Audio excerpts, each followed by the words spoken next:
I think the role of academics is very important in transmitting Jewish culture.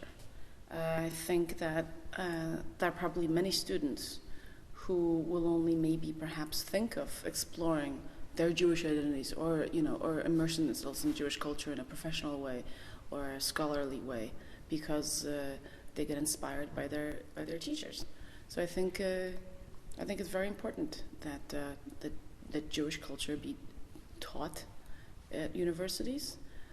I think it's immensely important in Poland, and there's a big interest in learning about Jewish culture in Poland, and growing opportunities to do so.